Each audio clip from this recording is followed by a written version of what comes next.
केंद्रीय राज्य मंत्री कौशल किशोर जी हमारे साथ मौजूद हैं। सर, जन आशीर्वाद यात्रा अगले हफ्ते से शुरू कर रहे हैं, क्या आपके यहाँ जिम्मेदारी दी गई है? किस क्षेत्र में जिम्मेदारी है और क्या प्राथमिकताएं रहेंगी?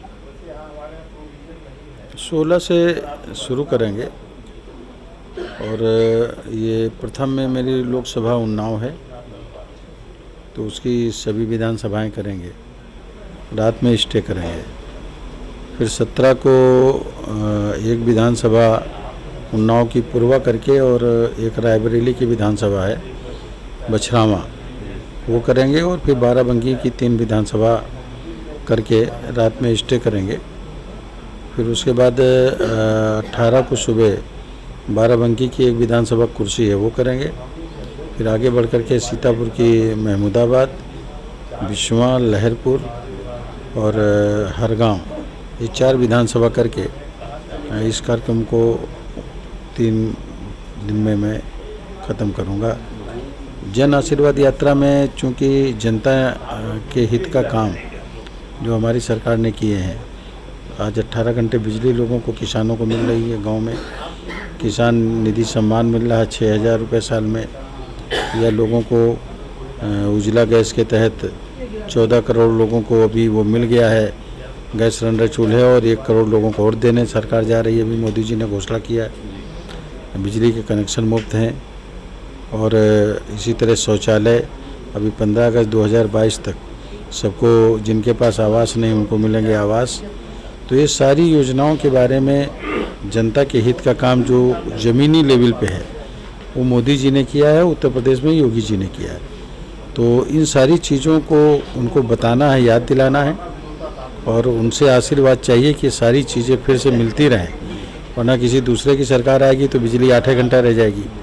तो ये सब 18 घंटे या 24 घंटे लोगों को बिजली मिलते रहे और लोगों का मुफ्त 5 लाख तक इलाज मिलता रहे, सारी सुविधाएं मिलती रहें।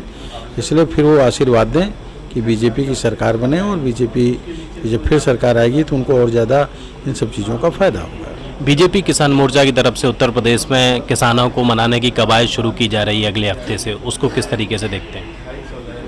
देखिए, जो लोग किसान राकेश टिकैत जी के नेतृत्व में जो बैठे हैं वही लोग हैं। हालांकि राकेश टिकैत जी ने भी ये बात कही है कि हम बीजेपी के खिलाफ नहीं हैं, तो हम केवल जो है वो उस कानून के खिलाफ हैं, बीजेपी के खिलाफ नहीं है। मतलब ये है कि जो लोग धरने पर बैठे हैं वो भी वोट बीजेपी को ही करेंगे, और पूरे देश का जो किसान है उसको जो सुविधाएं मिल रही हैं उन सुविधाओं को जान रहा है कि बीजेपी की सरकार ही से सुविधाएं मिल रही हैं, तो वो जो है बीजेपी के अगेंस्ट में नहीं है।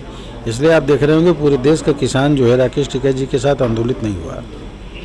अगर कल की बात करें तो विपक्ष ने पार्लियामेंट से लेकर विजय चौक पर एक पैदल मार्च निकाला था, राज्यसभा में जो वाकया हुआ उस पर क्या कहना चाहेंगे?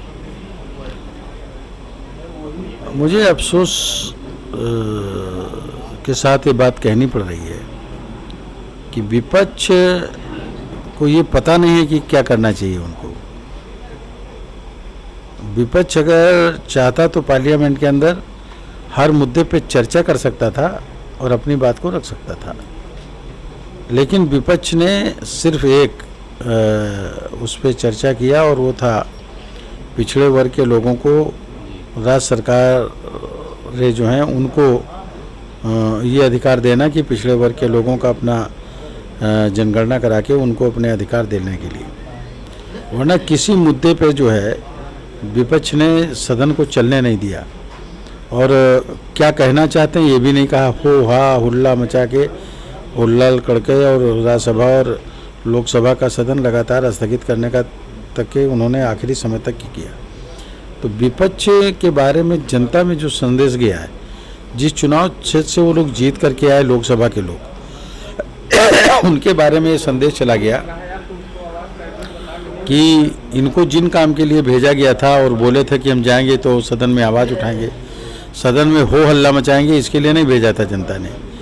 तो ये उनके क्षेत्र में ही गलत संदेश गया है, और मैं समझ रहा हूँ कि जनता उनको पार्लियामेंट के चुनाव में और असेंबली के चुनाव में निश्चित तरीके से उनको इसका दंड देगी, निश्चित तरीके से इनको उसके परिणाम भुगतने पड़ेंगे, क्योंकि जनता ने जो वोट देकर के विश्वास जताया था कि आप पार्लियामेंट में जाएंगे, अपनी बात कहेंगे, और यही बोलते भी हैं कि हम आपकी आवाज़ को जाके पार्लियामेंट में उठाएंगे। ये नहीं बोलते कि हम जाएंगे तो पार्लियामेंट में हो हल्ला मचाएंगे। तो इन लोगों ने हो हल्ला मचा करके जो है, जो लोकतांत्रिक तरीका है उसका भी हनन किया है, और अमर्यादित तरीके से जो आचरण लोकसभा में किया है उसका भी पूरे देश की जनता ने देखा है। कहीं ना कहीं टीएमसी सांसदों पर जिस तरीके से कार्रवाई हुई थी, क्या कुछ कार्रवाई हो सकती है? टीएमसी सांसदों पर कार्रवाई हुई थी, अब तो सदन वो हो गया है, सदन के पीरियड में ही कार्रवाई होती है। पुनः अगर कुछ ऐसा करेंगे तो अपना निर्णय जो भी है लोकसभा के अध्यक्ष जी या राज्यसभा के अध्यक्ष जी लेने का काम करेंगे। लेकिन सदन के अंदर जो इन लोगों ने किया हरकतें वो निंदनीय है। बात करने के लिए बहुत बहुत शुक्रिया। कैमरा पर्सन पंकज के साथ दिल्ली से हृदय यादव, न्यूज़ पॉइंट।